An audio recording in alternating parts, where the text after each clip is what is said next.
Hey, what's up, everybody? I am the Wrestling Rundown Champion, and I'm here to give you guys my review for Lucha Underground Season 1, Episode 8. And this episode is called A Unique Opportunity, and this episode was taped on October 4th, 2014, and it was released, or aired, I should call it, on December 17th, 2014.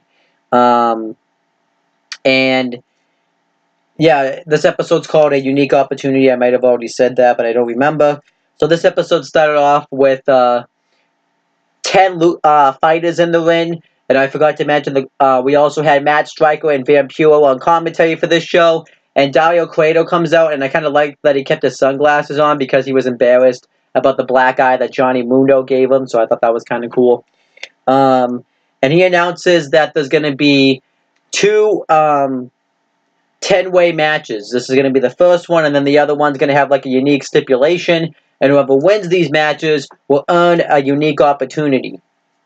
And that he'll reveal later on in the night. And it's even better than winning $100,000 in cash. So I did kind of like how he kind of made that. This made these two matches important, so I liked that. And let's talk about the first match. The first match was Phoenix versus Pentagon Jr. versus King Quano, or however you say that name, versus Drago versus Big Rick versus Superfly versus Prince Puma versus Son of Havoc versus El Margarica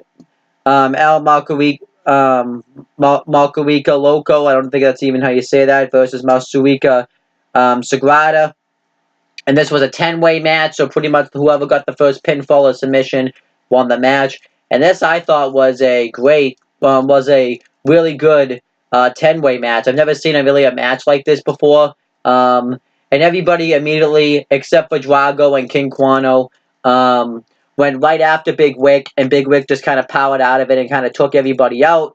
King Quano and Drago went at it. I thought that they had a good altercation with each other since they were feuding with each other. And pretty much this match was a lot of big spots. Big Rick took out a lot of people with power move. Prince Puma, who had taped ribs from the ladder match in the previous episode. He hit a sick flip dive, a Spanish fly, and a sick suicide dive. King Quano hit a suicide dive. He hit the thrill of the hunt, I believe, on Drago. Drago hit a flip dive on King Quano. A lot of wrestlers, I don't remember the wrestlers, hit a hit the Tower of Doom spot. I think Big Rick was one of them that hit it. And Prince Puma hit the 360 on Big Rick. And then the finish comes when Phoenix hits a... and also I forgot to mention, Son of Havoc also hit a sick flip dive on the outside. So this was just a really good match with big crazy spots. And Phoenix won the match with a inverted pile driver for the win onto Prince Puma, and he pinned Prince Puma. I didn't really expect this. I either expected Big Rick, Prince Puma, or I don't remember, or Drago to win the match. Well, I really didn't expect Drago. I just kind of mainly wanted him to win the match, but I expected Big Rick and Prince Puma to win since they were kind of like the big stars of Lucha Underground, but they went with Phoenix, which he's undefeated in Lucha Underground, and he's been getting a pretty big push himself, so I thought that made sense. Overall, this was a really good match. I really probably missed all the spots that were in the match, but overall, I thought it was really good. Definitely check it out. So this gets an up, and if I had to rate the match, I'll probably give it 3 3/4 stars. And then we had the next one. This was a battle royal. It was Mil Muertes versus Johnny Mundo versus Mil Muertes 2 was accompanied by Katrina versus... Actually, no, that wasn't the next segment. The next segment, it showed Cage. It showed a vignette for him talking about how he feels like that if you set limits on yourself, then you're not really a strong superstar. And it kind of showed him working out. And then Prince Puma and... what's his name?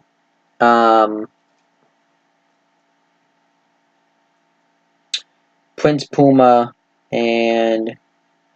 Crap, it doesn't have his name. I forget his name off the top of my head, too.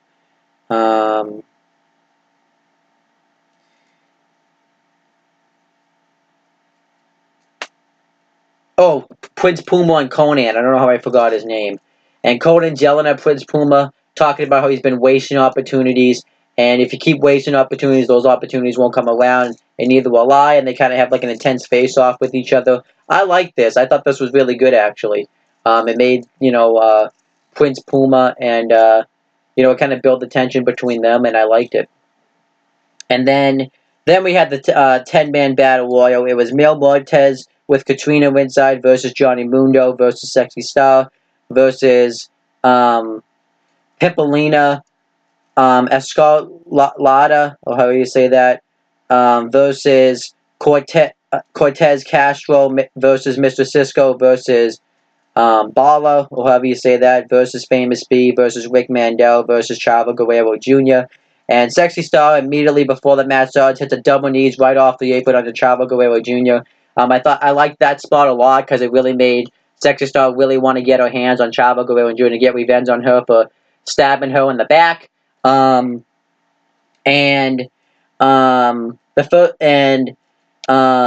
Famous B was eliminated first by I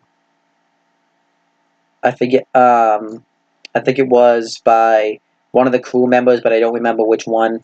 And then Ricky Mandel was eliminated by Pimpoletta Estrada. Pimpoletta Estrada was eliminated by Johnny Mundo.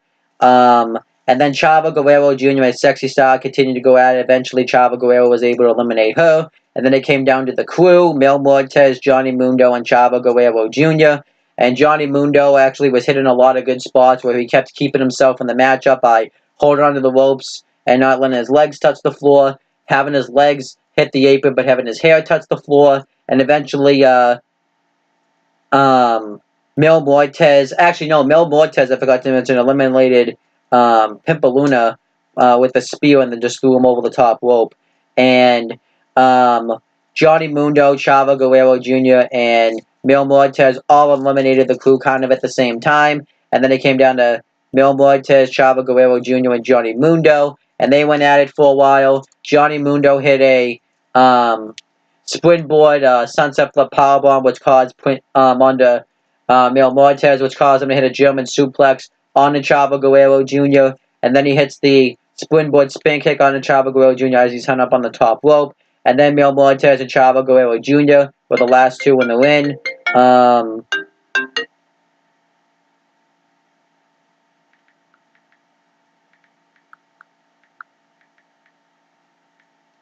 Mil Muertes and Chavo Guerrero Jr. were the last two in the win.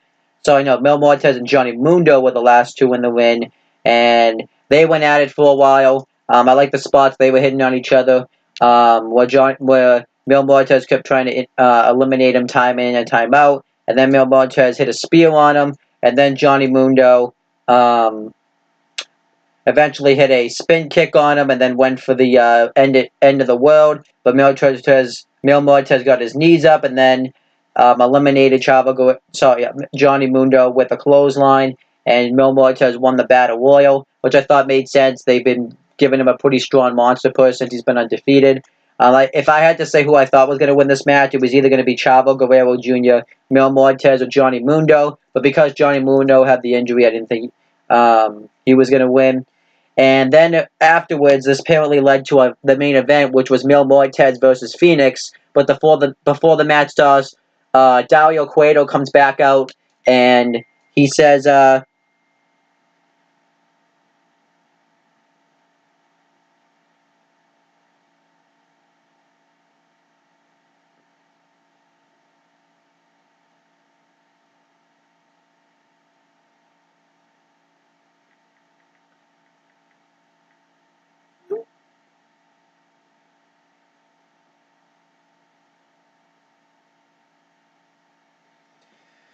Dario Cueto comes out and says that the opportunity is going to be for the first sorry, I lost track because I'm texting my friend at the moment.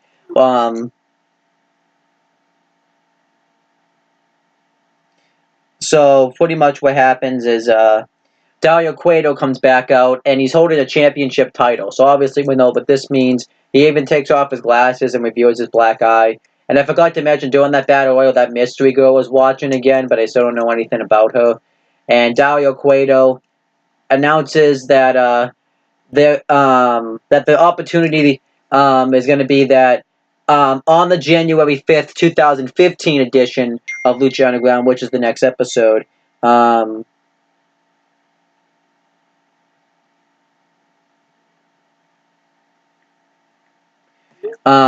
Dario Cueto comes back out and says that the next week they're gonna have, I have to look it up, a new match concept that he came up with called I have to find it now because I don't know where it is. Aztec Warfare, and pretty much it's going to be a Royal Rumble with the way he described it. And Aztec Warfare is going to be for the inaugural Lucha Underground Heavyweight Championship. I don't know what they're really going to call it, but I won't really know probably until the next episode. And he says that leads me to these other two opportunities, to these other two wrestlers. So Phoenix and Mil Muertes are going to have a match, and whoever wins the match will be number 20 in Aztec Warfare, and whoever loses will be number 1. So pretty much this is good. It sounds like this is just going to be a Royal Rumble or a gauntlet match that TNA used to do. Which I kind of like this because this gave both competitors something to fight for, and Mil Muertes pretty much dominates Phoenix in the beginning. Phoenix hits a sick arm drag, and then he hits a flip dive on the outside. Phoenix dominates the matchup. He hits a spear, a pump-up powerbomb, and then catches him into a spine buster. Phoenix continues to make comebacks, hitting a super kick, and then he hit a springboard corkscrew crossbody, a springboard diamond into a diamond cutter. But then eventually the finish comes when Mil Muertes hits the flatliner for the win, and then afterwards Katrina gives him the lick of death. So Phoenix is going to be number 1 in the Phoenix is going to be number 1 in Aztec Warfare, and Mil Muertes is going to be number 20. And I like this episode of Lucha Underground. I thought this was a great episode. It made it feel like there was something worth fighting for. I thought they had some really good matches. So if I had to say that, I'll give it an 8 out of 10, a B. I thought it was great. And overall, that's really all I have to say. I really don't have anything to say. Well, that's pretty much it, guys. Thank you guys for watching this video. Please make sure you guys like, comment, and share this video for more content. So people watching to me, make sure you guys subscribe to this channel for more content and click on the bell so that way every time I upload a video, you guys will get the notifications for it. And make sure you guys do the same thing for my Owen the Talkinator and CM Brothers YouTube channels. And that's pretty much it, guys. Talk to you later.